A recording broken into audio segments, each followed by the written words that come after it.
who had been seared in the flames of withering injustice. It came as a joyous daybreak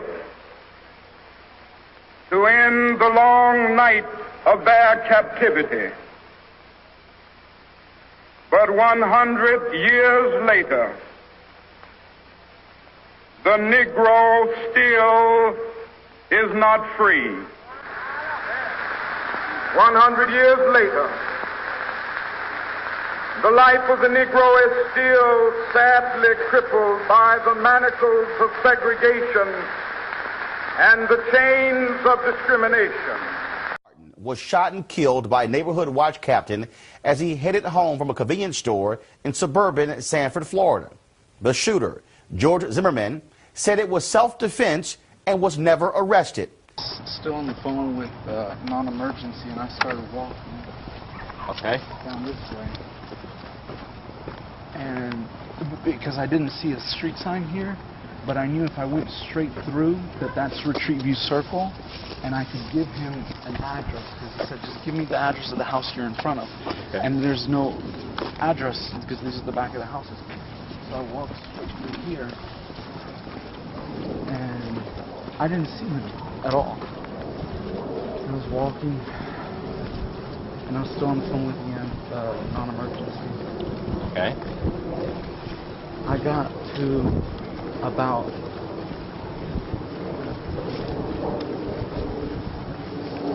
about here, and I had a flashlight with me. Okay. The flashlight was dead though, and I looked around and I didn't see anybody, and I told non-emergency, I said, you know what, he's gone, he's not even here. Right. So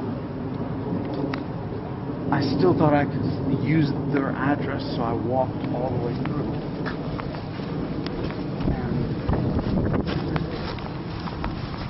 I actually walked all the way to the street, and I was going to give them this address, and they said, well, if he's not there, do you still want a police officer? And I said, yes. And they said, do you still want a police officer? And I said, yes. And they said, are you following him? Oh, I'm sorry, back there, they said, are you following him? And I said, yes, because I was, in the area. And they said, we don't need you to do that. And I said, okay. So that's when I walked straight through here to get the address so that I could meet the police officer. And then they said, I said, he's not here. They said, do you still want him to come? And I said, yes. And they said, where do you want him to come to? And I said, you know what, just tell him to meet me at my truck next to the clubhouse. If you go straight into the clubhouse and makes a left, I have a Honda Ridgeline, silver Honda Ridgeline is parked right there. I'll meet him right there. So I started walking back.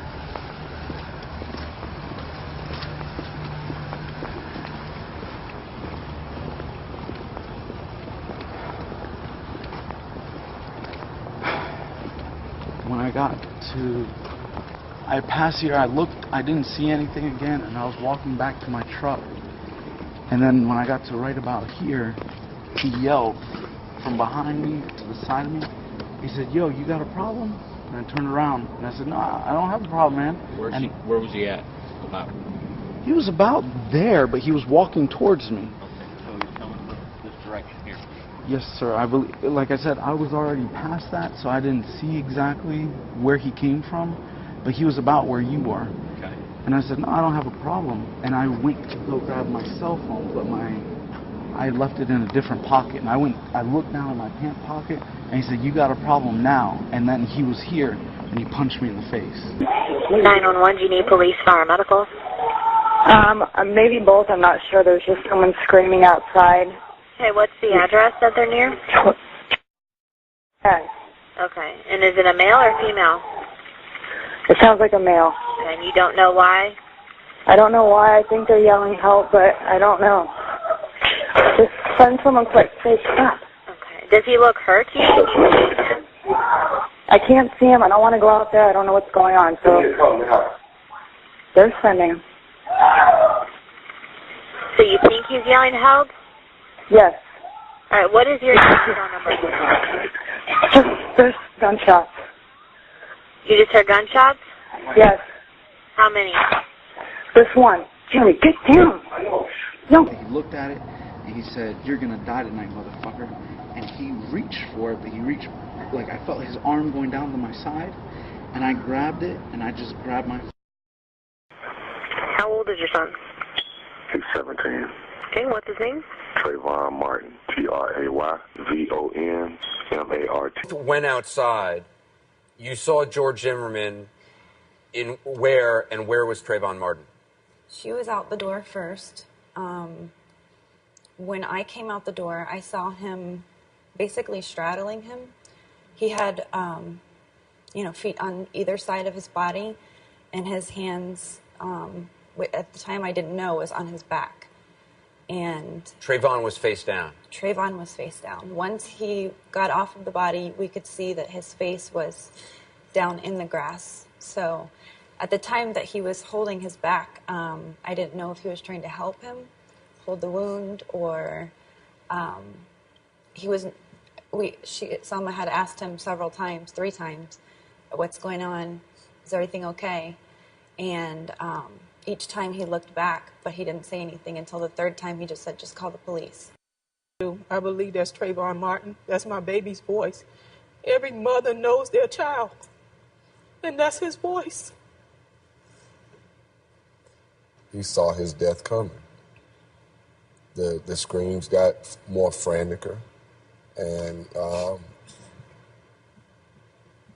at that second that we heard the shot, the screams just completely stopped. He saw his death. He was pleading for his life. And what were the two of you doing? Watching TV and playing a game. And when you say playing the game, what do you mean? PS3. Video games? Yeah. All right, and PS3 is PlayStation 3? Yes. Were your mother or Tracy Martin home that afternoon, that Sunday afternoon? No. At some point in the early evening or the afternoon, did Trayvon Martin leave your residence or see or speak with him again? No. Please fold the verdict form and hand it to Deputy Jarvis.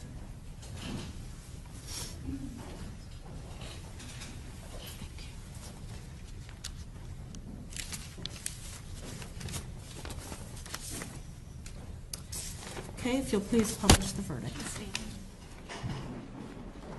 In the Circuit Court of the 18th Judicial Circuit in and for Seminole County, Florida, State of Florida versus George Zimmerman. Verdict: we, the jury, find George Zimmerman not guilty. So say we all foreperson. The Lamb of God. And, at his time of death, I just, I said to myself that was a lamb that God had called home. And I told myself that that I wasn't going to let his death go unnoticed, that this death wouldn't be in vain. And, even though it hurts that he's gone, honestly believe that God had a plan for Trayvon. And it took our son's death to open the eyes of America. Sure that he's in heaven and that he's with God, and he has on a hoodie. He has on a heavenly hoodie right now. He's probably looking down, and he's very proud of his parents right now, and I truly believe that, and he wants us to keep fighting. He wants justice. The unalienable rights of life, liberty, and the pursuit of happiness. It is obvious today that America has defaulted on this promissory note insofar as her citizens of color are concerned.